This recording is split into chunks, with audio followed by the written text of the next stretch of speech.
कस्बे की पुरानी हवेली, जो अब खंडहर में तब्दील हो चुकी थी, हमेशा से रहस्यों का केंद्र रही थी। लोग कहते थे कि वहां रात के सन्नाटे में अजीब सी आवाजें सुनाई देती थीं, कभी किसी के रोने की, कभी हल्की सी फुसफुसाहट की। मैं, अर्जुन, एक पत्रकार था जो रहस्यों को सुझाने और उनकी सच्चाई को दुनिया के सामने लाने में यकीन रखता था। मेरे लिए ये हवेली एक नई कहानी का मौका थी। एक दिन मेरे दोस्त राहुल ने मुझे एक पुरानी तस्वीर दिखाई। वह तस्वीर काले और सफेद रंगों में थी, जिसमें हवेली का आंगन दिख रहा था। तस्वीर में कुछ लोग खड़े थे, पुराने जमाने के कपड़ों में, शायद 1940 के दशक के। लेकिन जो चीज मुझे चौंकाने वाली लगी, वह थी तस्वीर में एक परछाई, मेरी परछाई। हाँ, वह बिल्कुल वैसी थी जैसी मेरी अपनी परछाई होती थी, मेरे कंधों की बनावट, मेरे खड़े होने का अंदाज, सब कुछ। लेकिन मैं उस तस्वीर में नहीं था। यह क्या मजाक है, राहुल? मैंने हंसते हुए पूछा, लेकिन मेरे मन में एक अजीब सी बेचैनी थी। मजाक नहीं, अर्जुन, राहुल ने गंभीरता से कहा। मैंने ये तस्वीर हवेली के पास एक पुराने दुकानदार से खरीदी थी। उसने बताया कि यह तस्वीर उसी हवेली की है और इसमें कुछ अजीब है। वो परछाई, राहुल ने मेरी ओर देखते हुए कहा। दुकानदार ने बताया कि यह तस्वीर कई लोगों को दिखाई गई और हर कोई इसमें अपनी परछाई देखता है, लेकिन कोई भी उस तस्वीर में खुद को नहीं पाता। मेरे रोंगटे खड़े हो गए। ये बात कुछ ज्यादा ही अजीब थी। मैंने तस्वीर को और ध्यान से देखा। परछाई वाकई मेरी थी, लेकिन वह आंगन में खड़े लोगों के बीच थी, जो मुझे अनजान लग रहे थे।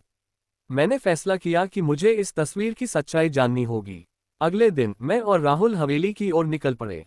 हवेली कस्बे के बाहर एक सुनसान जगह पर थी।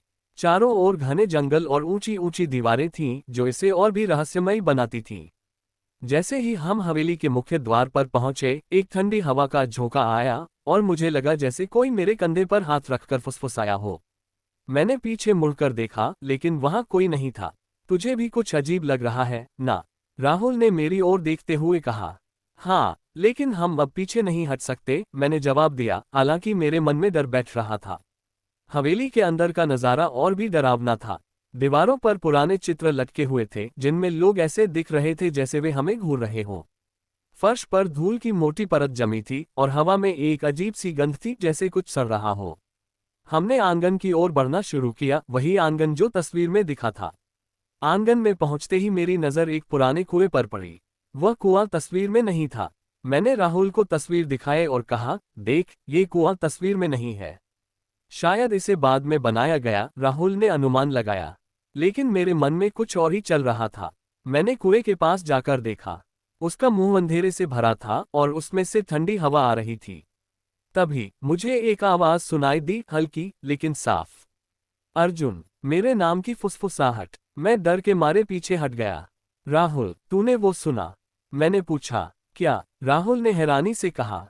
किसी ने मेरा नाम पुकारा, मैंने कहा, लेकिन राहुल ने कुछ नहीं सुना। उस रात मैं अपने घर लौटा, लेकिन नींद नहीं आई। मेरे दिमाग में वही तस्वीर और कुएं की आवाज घूम रही थी। मैंने फैसला किया कि मुझे उस हवेली के इतिहास के बारे में और जानना होगा। अगले दिन मैंने कस्बे के पुराने पुस्तकालय में समय बिताया। वहां मुझे एक पुरानी किताब मिली, जिसमें हवेली के मालिक ठाकुर रघुवीर सिंह के बारे में लिखा था। रघुवीर सिंह एक क्रूर जमींदार थे जो अपनी प्रजा पर अत्याचार करते थे। किताब में लिखा था कि 1940 के दशक में हवेली में एक भयानक घटना हुई थी। ठाकुर की बेटी मालती की रहस्यमय तरीके से मौत हो गई थी। कुछ लोगों का कहना था कि उसकी हत्या हुई थी और उसका शव हवेली के कुएं में फेंक दिया गया था। उसके बाद हवेली में अजीब अजीब घटनाएं होने लगीं। लोग कहते थे कि मालती की आत्मा अभी भी हवेली में भटकती है। मैंने किताब में एक और बात पढ़ी, ठाकुर ने एक तस्वीर बनवाई थी, जिसमें हवेली का आंगन और उनके परिवार के लोग थे। लेकिन उस तस्वीर में एक अजीब परछाई थी, जो किसी की नहीं थी। लोग कहते थे कि वह परछाई मालती की आत्मा की थी, जो उस तस्वीर में कैद हो गई थी। ये सुनकर मेरे होश उड़ गए। क्या वह परछाई वाकई मालती की थी? और अगर हाँ, तो वह मेरी परछाई जैसी क्यों दिख रही थी? मैंने राहुल को सारी बात बताई और हम फिर से हवेली गए। इस बार मैंने कुएं की गहराई में उतरने का फैसला किया। हमने रस्सियां और टॉर्च साथ ली। जैसे ही मैं कुएं में उतरा, अंधेरा और ठंडक ने मुझे जकड़ लिया। कुएं की दीवारें फिसलन भरी थीं और हवा में वही सड़ी हुई गंध थी। नीचे पहुंचते ही मेरी टॉर्च की रोशनी में कुछ चमकता हुआ दिखा। मैंने पास जाकर देखा, यह एक पुराना लॉकेट था जिस पर मालती लिखा था। मेरे हाथ कांपने लगे। तभी मुझे फिर से वही फुसफुसाहट सुनाई दी, अर्जुन, मुझे आजाद करो। मैंने ऊपर की ओर देखा, लेकिन वहां सिर्फ राहुल था, जो रस्सी पकड़े हुए था। राहुल, मुझे जल्दी ऊपर खींच, मैंने चिल्लाया। जैसे ही मैं ऊपर पहुंचा, मैंने राहुल को लॉकेट दिखाया। उसका चेहरा सफेद पड़ गया। ये वही लॉकेट है जो तस्वीर में मालती पहने थी, उसने कहा। उस रात मैंने तस्वीर को फिर से देखा। परछाई अब और साफ दिख रही थी, जैसे वह मेरे और करीब आ रही हो। मैंने फैसला किया कि मुझे मालती की आत्मा को शांति देनी होगी। मैंने एक पंडित को बुलाया और हमने हवेली में एक हवन का आयोजन किया। पंडित ने मंत्र पढ़े और लॉकेट को हवन की अग्नि में डाला। जैसे ही लॉकेट जलने लगा, हवेली में एक तेज चीख गूंजी। हवा तेज हो गई और तस्वीर, जो मैंने अपने बैग में रखी थी, अचानक जलने लगी। मैंने देखा कि परछाई धीरे धीरे गायब हो रही थी।